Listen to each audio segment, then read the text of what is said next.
Praise the lord.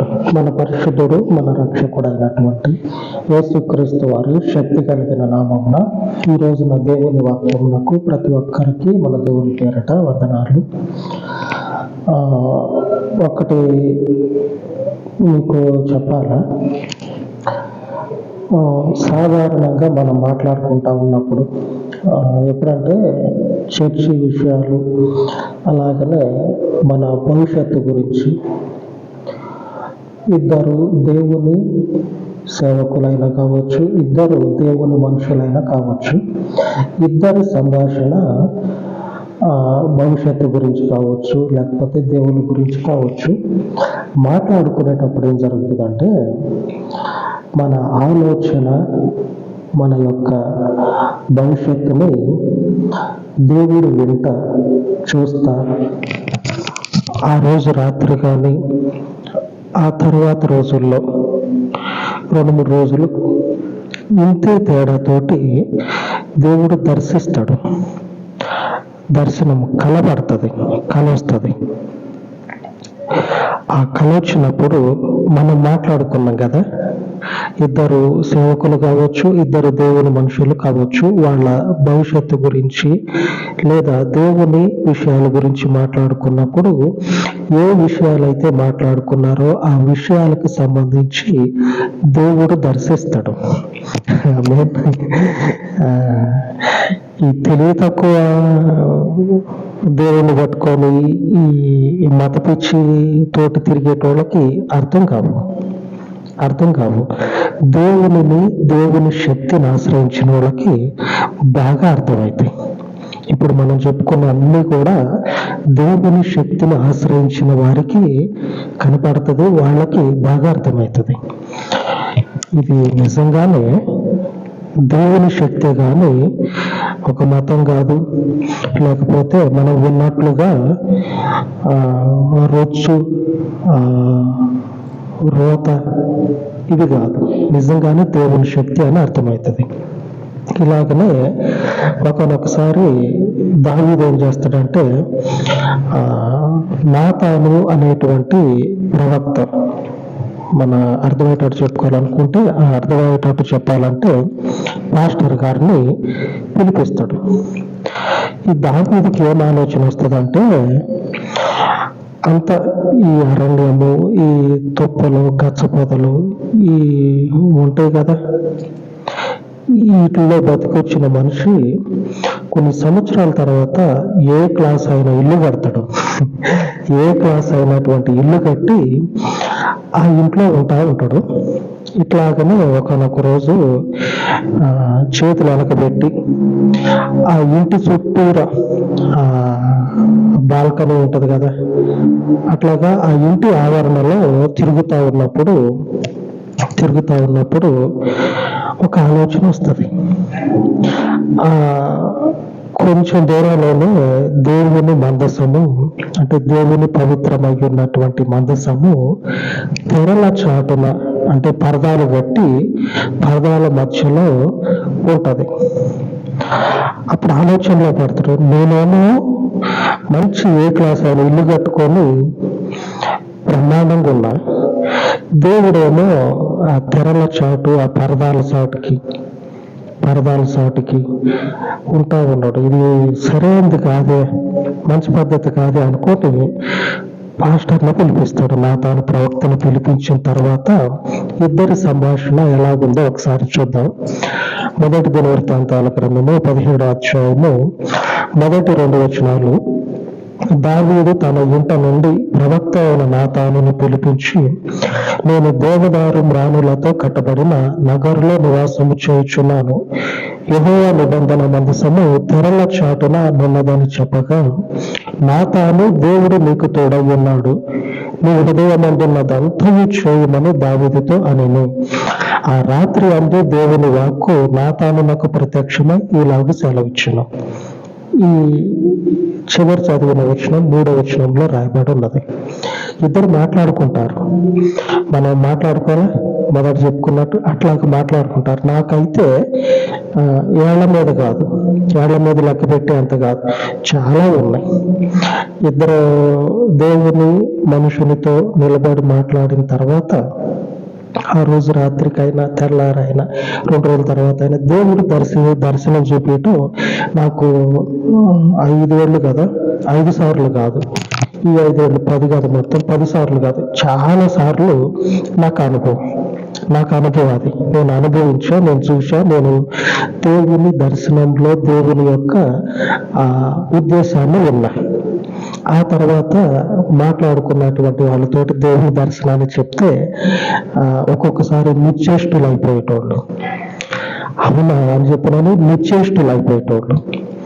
అంతగా దేవుడు దర్శించి మనకు ఆలోచన చెప్తాడు. దావీదు ఇలాగ అనుకుంటా ఉన్నాడు, నేను మంచి ఇంట్లో ఉన్నా, దేవుని నిబంధన మందసమేమో తెరల చోటన ఉన్నదాన్ని నాతాను ప్రవక్తను పిలిపించి రోజు మాట్లాడుకుని ఇద్దరు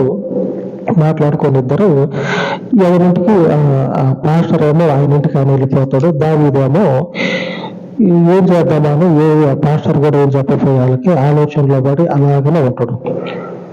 ఆ పాస్టర్ ఏమంటాడు, నీకు చెప్పేది ఏముంది అయ్యగారు, నువ్వు రాజువి, అందులో దేవుడు నీకు తోడై ఉన్నాడు కాబట్టి ఏ క్లాసు ఇల్లు కట్టుకొని ఉన్నావు, దేవుడు నీకు తోడున్నాడు కదా, ఏ క్లాసు బ్రహ్మాండమైన ఇల్లు కట్టుకొని ఉన్నావు, నీకు హృదయంలో ఏమనిపిస్తుందో, దేవునికి ఏం చేయాలనుకుంటావు అదంతా చెయ్యి, దేవుడు నీకు తోడుగా ఉంటాడు అని చెప్పి ఇంటికి వెళ్ళిపోతాడు. ఇంటికి పోయినటువంటి ఈ ప్రవక్తకి అదే రోజు రాత్రి, ఆ సాయంత్రకాలం, ఆ రోజు నైటు దేవుడు దర్శనం చూపించి ఏమంటాడంటే ఆలోచన చెప్తాడు. అక్కడ ఉన్నటువంటి మహారాజుకి దేవుడు ఆలోచన చెప్తాడు.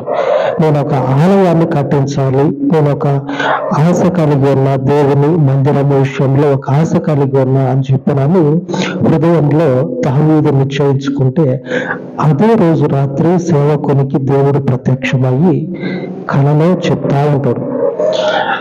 దావీదు అనుకున్నట్లు మంచి పనే అది,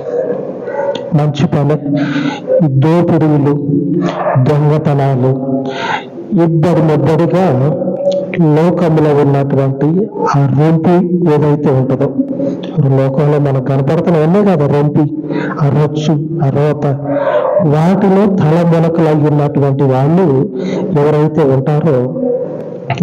ఉంటారో వాళ్ళల్లో ఈ దావీదు ఒకడుగా ఉన్నాడు. అంటే ఇప్పుడున్నటువంటి లోకపు ప్రతి కల్మషం అనేది దావీదు చేతలు కంటుంది. అంటే ఉంది, ఈ మనుషుడు దేవుని మందిరాన్ని కట్టకూడదు. దేవుని మందిరం అంటే ఏంది? 4 ఇటుకలు పేర్చి తర్వాత మనకి చేతిలో ఉన్న కాడికి ఉన్నంత వరకు ఆ 4 ఇటుకల మీద ఏ టైల్స్ లేకపోతే ఏ సిమెంట్ పోత పోసి దాని మీద అంత రంగేసి 4 అమ్మలక్కలను పిలిచి భోజనాలు పెట్టి ఎగరండి అని చెప్పిన ఎగిరి ఇట్లాగపోతే మందిరం కాదు, అది దేవుని మందిరం కాదు. దేవుని మందిరం అంటే నా మందిరము పవిత్రమైంది. ఈ రోజును ఈ లోకానికి సంబంధించిన సమస్త కల్మషంలో ఈ మనుషుని చెయ్యి మునిగింది కాబట్టి ఈ మనుషుడు కట్టొద్దు, ఈ మనుషుడు దేవుని మందిరాన్ని కట్టొద్దు. ఆయన కొడుకు అయితే కట్టొచ్చు, దావీదు కొడుకు అయితే కట్టొచ్చు. కాబట్టి నువ్వేం చెప్తావు అంటే మంచి ఆలోచన దావీదుది, కానీ అన్నీ ఉన్నాయి కదా, మనకు కనపడంది భూమి మీద ఏదీ లేదు, మనల్ని నాశనం చేసేదే. మనకు కనపడింది ఏదీ లేదు, మనల్ని నాశనం చేసేదే. మనల్ని బాగు చేసేదేమో ఆ నాశనానికి వెనుకుంటది, మనల్ని నాశనం చేసేదేమో ముందే ఉంటది. ఈ నాశనము, ఈ రోత రొచ్చు, ఈ కల్మషము ఇవన్నీ ఉంటాయి కదా, కుట్రలు, దోపిడీలు, దొంగతనాలు, ఇవన్నీ ఎందుకు చెప్తా ఉన్నా అంటే దావీదు దొంగతనాలు దోపిడీలు చేసినని కాదు, కానీ ఇప్పుడున్నటువంటి లోకపు మనుషులు మందిరం కట్టాలంటే వీటన్నిటిలో మునిగితేనే వీళ్ళే ముందుంటారు. వీళ్ళే ముందుంటారు. ఏది ఈ దోపిడీలలో మొట్టమొదటి పేరుండేవాళ్ళు. ఈ దోపిడీలకి మొదట ఆజ్యం పోసినోడు ఎవరైతే ఉంటాడో వాడు ఏం చేస్తాడంటే ఆలయాన్ని కట్టించడానికి ముందుంటాడు. దేవుడు అంటా ఉండు, మీరు కట్టేటువంటి ఆలయము దేవునికి, పవిత్రుడైన దేవునికి. కాబట్టి దావీదు మాత్రం కట్టొద్దు. ఎందుకంటే దావీదు రక్తాన్ని విస్తారంగా భూమి మీద వెలికించాడు. అంటే యుద్ధాలలో అనేక యుద్ధాలు చేసిండు కదా. ఆ యుద్ధాలలో అనేకులను చంపటం వల్ల ఆ మనుషుని చేతికి ఆ పాపం అనేది ఉన్నది. ఈ మనుషుడు పోయి ఇటుక మీద పెట్టి దేవుని మందిరాన్ని కడతలే అని చెప్పిన ఫోటో ఒకటిది నేను రాయి పెట్టిన ఫోటో ఒకటిది అని చెప్పినాను. ఫోటో తీపించుకొని రేపటి రోజున పెద్ద బ్యానర్ ఫ్లెక్సీ ఒకటి కట్టి చూసుకొని మురిసిపోవటానికి ఇది పవిత్రమైనటువంటి ఆలయం. మీరు చూసినటువంటి లోకంలో ఆలయాలన్నీ చూడండి, వాటితో సమమైంది కాదు, పవిత్రమైన ఆలయం. కాబట్టి దావీదు కుమారునికైతే నాకు ఓకే, నేను అంగీకరిస్తా. ఆ దావీదు కుమారుని చేత ఈ దావీదు ఆలోచనని సఫలపరచమను. ఆయన అనుకున్నది ఆయన కొడుకుకు అప్పచెప్పి క్షేపించమను. మందిరాన్ని ముగించమను, మందిరాన్ని కట్టమను, మందిరానికి అవసరమైనటువంటి సమస్తాన్ని కూడా ఆ సొలొమోను చేతికి దావీదును అప్పజెప్పమని చెప్పి ఈ పాస్టర్కి, ఈ సేవకునికి, ఈ ప్రవక్తకి దేవుడు దర్శించి రాత్రికాల సమయంలో ఆయన చిత్తాన్ని, ఉద్దేశాన్ని అంతటిని కూడా చెప్పి తిరిగి మళ్ళా దావీదు దగ్గరికి పంపిస్తాడు. ఆమేన్. దేవునికి సమస్త ఘనత కలుగును గాక. సమస్త ఘనత దేవునికి కలుగును గాక. ఎందుకంటే మనము ఒక ఆలోచన చేసాం.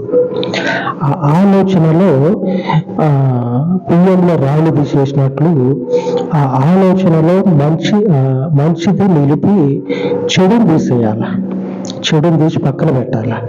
దేవుడు ఆ చెడుని తీసి పక్కకు పెట్టి ఈ మంచి ఆలోచనను కొనసాగించడానికి నీ కొడుకును ముందు పెట్టు, నీ కుమారుని ముందు పెట్టు. ఎందుకంటే నీ చేతికి విస్తారమైనటువంటి రక్తము వెలికి ఉన్నది, పాపం అనేది ఉన్నది కాబట్టి నువ్వు వద్దు కానీ నీ కుమారునికి అయితే అప్పచెప్పని చెప్పి పంపిస్తాడు. ఆ సందర్భంలో దావీదు దేవుని మందిరానికి పోయి బహుగా దేవుని ఘనపరిచి ఏం చేస్తాడంటే దేవుని సన్నిధిలో తగ్గించుకొని ప్రార్థన చేసినట్లు కనపడుతుంది. ఈ విషయాలన్నీ దావీదు జీవితంలో జరిగినాయి. ఆ మాటను కూడా ఒకసారి మనం చదువుకున్నాం. ఏ మాట అంటే దావీదు కుమారునికి ఈ మందిరపు బాధ్యతలను దేవుడు అప్పచెప్పమని చెప్తాడు. మొదటి దినవృత్తాంతాలు 17వ అధ్యాయము 12వ వచనంలో రాయబడి ఉన్నది. అతడు నాకు ఒక మందిరమును కట్టించును, అతని సింహాసనమును నేను నిత్య స్థాపన చేసేదను. అతడు అంటే దావీదు కుమారుని గురించి దేవుడు చెప్తా ఉన్నాడు. దావీదు కుమారునికి ఈ బాధ్యతలు అప్పచెప్పబడితే ఆ మనుషుడు ఈ మందిరాన్ని ముగించిన తర్వాత ఆ మనుషుని సింహాసనాన్ని, ఆ మనుషుని యొక్క రాచరికాన్ని నేనేం చేస్తానంటే నిత్యముగా స్థాపిస్తా. ఆ సంతానంలో నుంచి ఈ రోజున క్రీస్తు అనేటువంటి రక్షకుడు ఆ సింహాసనం మీద కూర్చొని మన చెవులకి, కండ్లకి వినపడతా మనల్ని ఆయన సింహాసనం దగ్గరికి ఆయన ప్రజలుగా తోడుకొని పోతా ఉండడం. దేవునికి స్తోత్రం. ఎందుకంటే క్రీస్తు లేడు అని అనుకుందాం, ఒక మాట లేడు అని అనుకుందాం. మనుషుల మధ్యలో లేని దానిని నిలబెట్టాలంటే కొన్ని సంవత్సరాలు, కొన్ని రోజులు సాయశక్తుల ప్రయత్నం చేసి ఆ బలగాన్ని ఉసిగొలిపి ఉన్నటువంటి డబ్బుల్ని నాశనం చేసుకొని కొద్ది రోజులు లేని దానిని ఉన్నట్లుగా నమ్మియొచ్చు మనుషుల్ని. మరి వేల సంవత్సరాల నుంచి యేసు క్రీస్తు అనేటువంటి మాట మనుషుల మధ్యలో ఎలాగ నిలదొక్కుకోనున్నది? అసలు లేడు, యేసు ప్రభు లేదు ఏం లేదు అని చెప్పి నన్ను అంటా ఉన్నారు చాలా మంది. అనుకున్నాను లేడని. నిన్న మొన్న జరిగింది కాదు, వేల సంవత్సరాల నుంచి ఉన్నది, ఎలాగ నిలబడి ఉన్నది. లేదు అని అనుకున్న దాన్ని మనం నిలబెట్టాలని చూస్తే కొన్ని రోజులు నిలబెట్టగలుగుతాం, కొన్ని తరాల వరకే నిలబెట్టగలుగుతాం, కొన్ని తరాల వరకే. మరి వేల సంవత్సరాల నుంచి ఈ పేరు అలాగనే స్థిరపరచుకుంటా వస్తా ఉన్నాడు దేవుడు. ఎందుకంటే మొదట్లో మనం చెప్పుకున్నాం కదా, మతం కాదు దేవుని శక్తి అని. ఆ దేవుని శక్తి మనుషుల మధ్యలో ఆయన సింహాసనాన్ని, ఆ సింహాసనం మీద ఒకనొక రాజును నేను కూర్చుండబెడతా, నిత్యముగా ఆ సింహాసనాన్ని స్థాపిస్తా అని దేవుడు చెప్తా ఉన్నాడు కదా. అలాగనే స్థాపించుకుంటా పోతా ఉన్నాడు ఆయన. ఈరోజు మన వాగ్దానం ఏంటంటే, దేవుడు మనకు చేసిన వాగ్దానం, ఈ దిన వాగ్దానము కీర్తనల గ్రంథము 32వ అధ్యాయము 8వ వచనము. నీకు ఉపదేశము చేసేదను, నీవు నడవవలసిన మార్గమును నీకు బోధించదను, నీ మీద దృష్టి ఉంచి నీకు ఆలోచన చెప్పేదను. నీ మీద నా కను చూపును ఉంచి నీకు ఆలోచన చెప్తా. ఇద్దరు, దావీదు నాతాను ప్రవక్త, ఇద్దరు మాట్లాడుకుంటా ఉన్నారు. ఇద్దరిని కూడా దూరు కాకుండా ఒకే బిగిన చూసినట్లుగా చూసి వాళ్ళిద్దరు మాట్లాడుకున్నటువంటి దానిని ఎలాగ కొనసాగించాలో అని దేవుడు ఏం చేస్తా ఉన్నాడంటే తగినటువంటి సూచనలు చేస్తా ఉన్నాడు. వచ్చి ఆ రాత్రి కాలంలో దావీదు ప్రవక్త దగ్గరకు వచ్చి సూచనలు చేస్తా ఉన్నాడు. అది ఈయన ఇప్పుడు వచ్చి నిలబడ్డాడు, మా పక్కన మా వెనకే ఉన్నాడేమో అన్నట్లు చెప్తా ఉన్నాడు అని ప్రవక్త అనుకోవచ్చు. కానీ ఆయన మనుషులని ఆయన ఏం చేస్తాడంటే కనురెప్ప అట్లాగా అవుతా ఉంటది. ఈ అయ్యే సమయంలో ఎంత ఉన్నది సమయం, ఈ సమయం కూడా దేవుడు పోనివ్వకుండా ఆయన వారిని ఏం చేస్తాడంటే కనిపెట్టుకొని ఉంటాడు. దేవునికి స్తోత్రం. ఆ కనురెప్ప వాల్చే సమయం కూడా దేవుడు మనల్ని చూడకుండా ఉండడు, చూస్తూనే ఉంటాడు. ఆయన ప్రజలము కదా మనం, అందుకు వీళ్ళు ఏం పని చేస్తా ఉన్నారు, వీళ్ళకి ఏ ఆలోచన చెప్పి నడిపిద్దామని చూస్తూనే ఉంటాడు. మీ జీవితాల్లో కూడా నడిపిస్తాడు. ఆయన వాగ్దానం చేసిండు, ఆయన మనతో ఉన్నాడు, ఆయన మనకు కావలసినటువంటి క్షేమాన్ని ఇవ్వటానికి మనల్ని ఎప్పుడు నడిపిస్తూనే ఉంటాడు. అలాగే ప్రార్థించుకుందాం. పరిశుద్ధుడు అయిన తండ్రి, దావీదుని దర్శించి తగిన సూచనలు చేసి జీవితాన్ని ఆశీర్వాదకరముగా మార్చినవని లేఖనాలు దావీదు జీవితము, దావీదు కుమారుడైనటువంటి సొలొమోను జీవితము కనబడుతూ ఉన్నది. ఈ స్థితిలో మీ ప్రజలుగా నిలిచినటువంటి మమ్మలను దర్శించి మా జీవితాలను ఆశీర్వాదకరముగా మార్చి మీ అందినటువంటి మా యొక్క విశ్వాసమును మీరు స్థిరపరచి పరలోకపు తండ్రి దీవించమని మాకు ఆలోచన చెప్పమని. కనురెప్ప పాటలో కూడా నీవు మరిచే దేవుడవు కాదు, చూడకుండా ఉండే దేవుడవు కావు. మమ్మల్ని దర్శించి మా యొక్క మార్గమును మీ కుడి చేతితో నడిపించబడినట్లు కృప చూపమని సమస్త ఘనత మీకు ఆపాదించి మరొక మారు తండ్రి ఈ యొక్క పరిచర్యను అనుసరించుచు ఉన్నటువంటి సమస్తమైనటువంటి సహోదరులను ప్రతి ఒక్క కుటుంబాన్ని మీ పాదముల వద్ద ప్రతిష్ఠ చేస్తూ మీరు తండ్రి వారిని చూడండి, వారిని నడిపించండి, వారికి కావలసిన ఆలోచన చెప్పండి, వారిని దీవెనకరముగా నిలబెట్టమని మీకే మహిమను చెల్లించి యేసు నామమున వేడుకొనుచున్నాను తండ్రి. ఆమేన్, ఆమేన్. మన దేవుని కృప మనకు తోడయుండును గాక.